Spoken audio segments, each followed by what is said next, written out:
Yes, fellow Guardians, I know, we all want to be combining our subclasses to do crazy and chaotic things, especially with those exotic class items. Warlocks, maybe you want to combine Hunter Gearfalcon with Briarbinds. Titans, maybe you want to combine Warlock Osmio with Synthosteps. Hunters, I'm not sure. I mean, Bungie gives you the best stuff, so not really sure what you can combine. Regardless, we have to wait to do all of that crazy stuff in the Final Shape DLC, which doesn't release until June 4th, 2024. Rest in peace, PvP, if there's any mode allowing those changes. However, we are not being left hanged to dry. Today, April 9th, is the beginning of the Into the Light update, which brings with it a new horde mode, tons of returning weapons once vaulted due to how popular they were and blatantly overpowered / clearly the best, and even some exotic missions. Oh, and it's all free to everyone. So we here at Direct Gaming are going to go over everything you need to know about farming the new weapons, which even happen to have shiny variants and double perks with them, how to target farm your favorite loot, how the new mode works, and even some special tips for this particular content. So let's not beat around the bush anymore. Let's get started. Now, during this video, we're going to break this up into 3 sections. First is how the horde mode works, how to farm the gear that you want from this mode, and how to potentially get the shiny variations while also knowing what is available at this particular moment and what is going to be farmable in a week or 2. Second, we're going to go over all the extra stuff that came along with this update, including missions for exotics and more.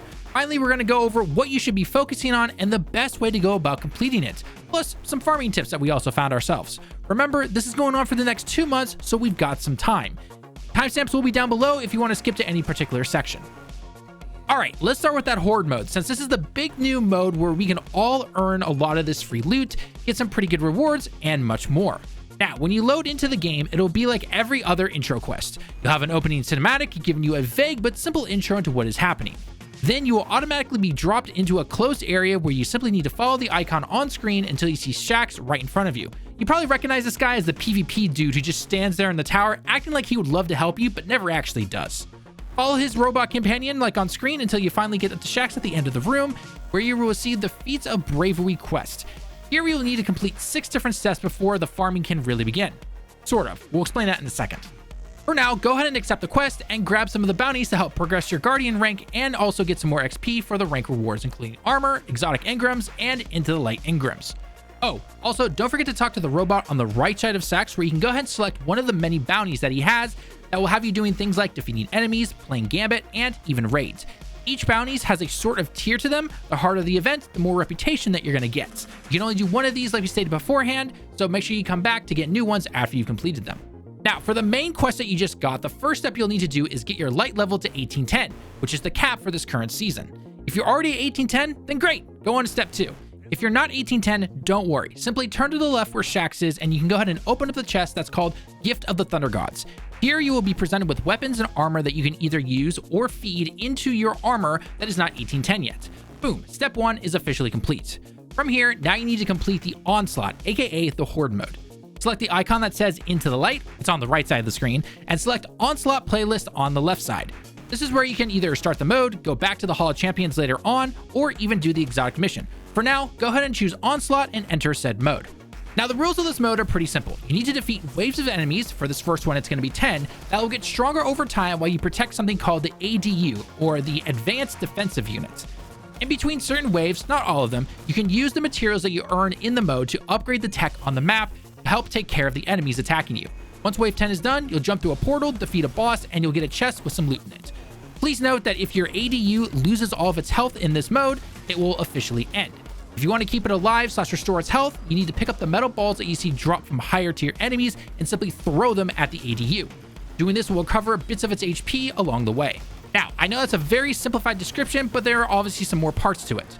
For example, you can upgrade the turrets, mines, and decoys to level 3, with each level costing more scrap parts that you earn from completing the waves. You can also do extra side tasks when they pop up on screen, and so on.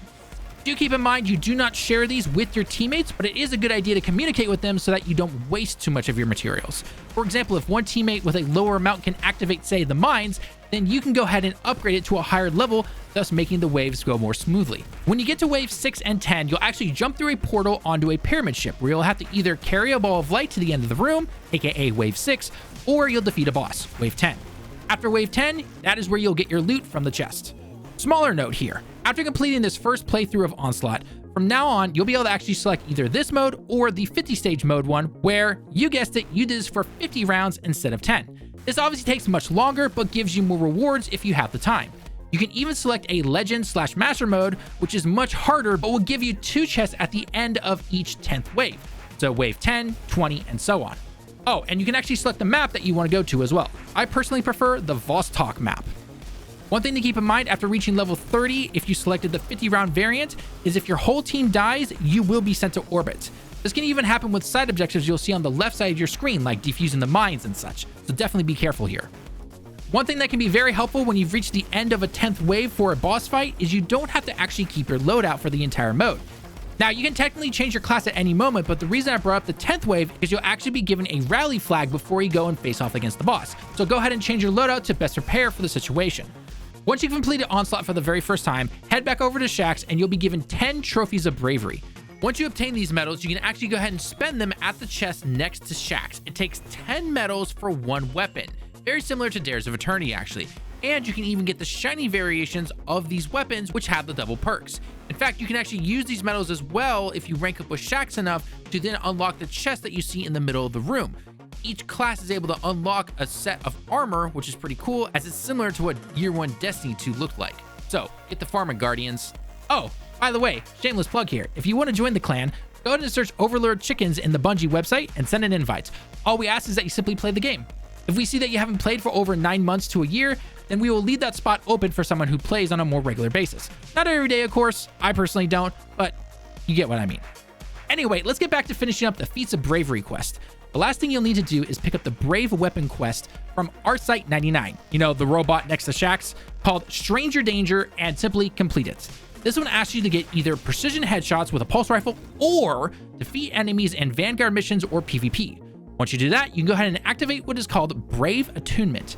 Now, essentially what this means is that you'll be able to target farm one of the weapons from the new weapons in this pool that you want to while playing the game.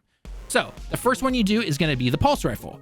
Now, when you go ahead and play Onslaught again, there is going to be a higher chance that you'll see both the pulse rifle and even a potential for a shiny version of it to drop. Remember, the shiny versions have the double perks on them. However, these are very rare, so don't expect to see one at the end of every round. Now, of course, not every player is going to want the pulse rifle, and you might want something like, say, the SMG. So, what do you need to do? Well, here's a very quick way of looking at it. Go over to where Shaxx is, and of course talk to the robot to his left where the quests are. Pick up the quest that's related to the weapon that you particularly want, complete said quest, then come back to the hall, find the weapon hologram, and simply attune with it. Once that is done, go back into Onslaught and start farming for the weapon that you want. Once this is done for all of the available weapons, all you have to simply do is just keep farming for whichever ones you want. I mean, this is a looter shooter after all. Now, we don't have time to go over every single perk combination in the game when it comes to these weapons, so go ahead and check out websites and other YouTube videos if you want to see that information. Okay, that covers part 1. Now let's talk about some extra stuff that came with the update and other dates to be aware of up until the final shape releases on June 4th. Starting this week, you'll be able to play an exotic mission that was actually in the game quite a while ago, but it's now actually been changed and returned, called the Whisper mission.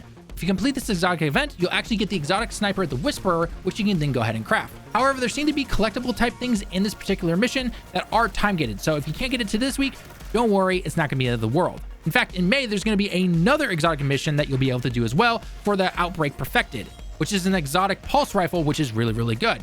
Go ahead and complete this and you'll be able to craft that as well. But again, this won't happen until May. There is also a new light story that you can do by talking to Ikora in the tower if you happen to be a new player, but I have a feeling that most players are going to simply skip this. Oh, and for those of you who simply want to change your name, there happens to be one free name change right here. So go ahead and take your time and think of a good one. Now, after this first week, as we finish up April and continue on into the month of May, the rest of the Brave weapons will become available to farm just like the current 6 that we have right now. Same rules that I mentioned beforehand will apply here. So basically grab the quest, complete it, attune with it, and boom, you're good to go. Start farming up what you need to. There'll also be a raid boss gauntlet mode that will be releasing sometime in May. We don't have many details on it, but it seems to be a basic boss rush style mode. Could be pretty fun as long as the loot is also good. Finally, on May 7th, there will be 3 new PvP maps. I know, we're shocked, right? 3 new maps and then 3 maps that are only for 3v3 modes. So it sounds like there's gonna be a total of 6. I could be wrong on this, but regardless, new PvP maps. It's been a while since we've seen those. Other than that, that's basically everything for the Into the Light update. After the month of May finishes, a final shape expansion will release on June 4th with all the crazy subclass combos that we saw in that trailer. So before we get into the farming section of this video, let me know down in the comments below, what are you planning to use in the final shape? Okay, so we've covered the horde mode and we've covered everything that you can expect to see over the next 2 months. Now let's get into what everyone is really asking for. Helpful tips for farming materials. Because this is Destiny. We have tons of materials we have to go after. Not too many this time around, thankfully. As always though, if you have your own tips and farming methods or you see something in another video or online, let us know in the comments below what that is so we can help everybody out. Okay, first are the trophies of bravery. Now, after playing this for about 5 or 6 hours and talking to the rest of the clan, the best way to go about this one right now simply seems to be just simply playing the 50 rounds of Onslaught. During the event, you'll get side missions on the left side of the screen with things like capturing the zones or shooting the floating pyramid tech crystals. If you complete these during each of the waves, then you'll get more of these trophies of bravery. These do add up over time, especially since you get a lot of these from the chests at the end of each of the 10th rounds. You're going to get a lot from these, so these simply add up, which is going to be really nice. Also remember, you can get some of these from shacks from the reputation progress as well, so they're going to add up over time. One thing I absolutely had to include in this is when it comes to the brave weapon quest that we talked about at the beginning of the video. As we stated before, this will allow you to target farm, aka atone, one particular weapon at a time.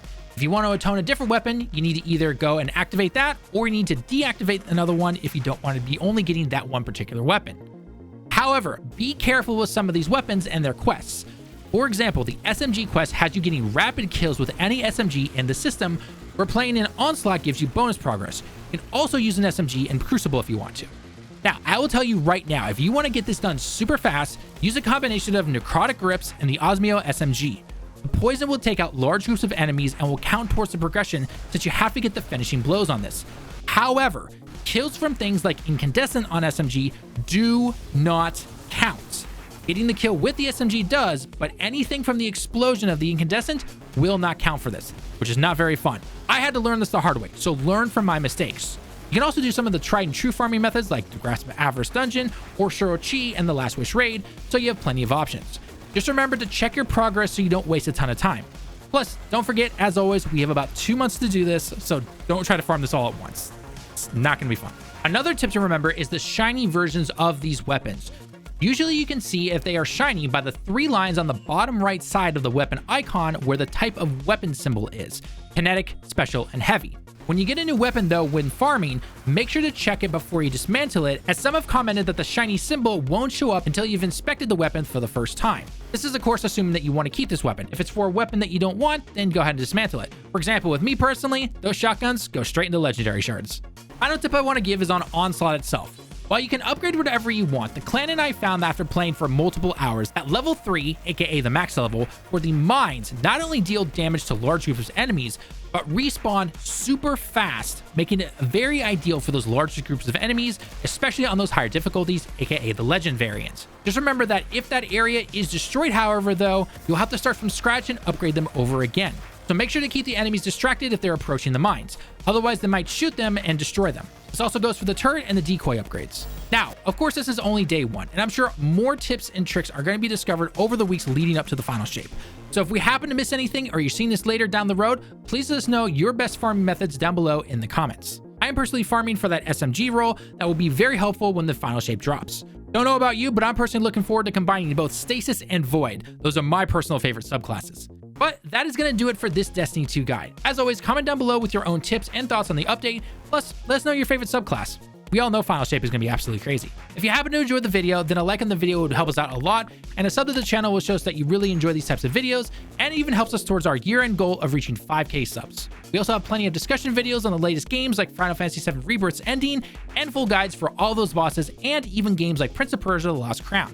So we've got plenty of content for everybody. With all that being said, I've been Talon with Direct Gaming. Thank you so much for watching the video. I hope you have a great day and week, and I can't wait to see you all in the next video. Until next time, everyone, John in.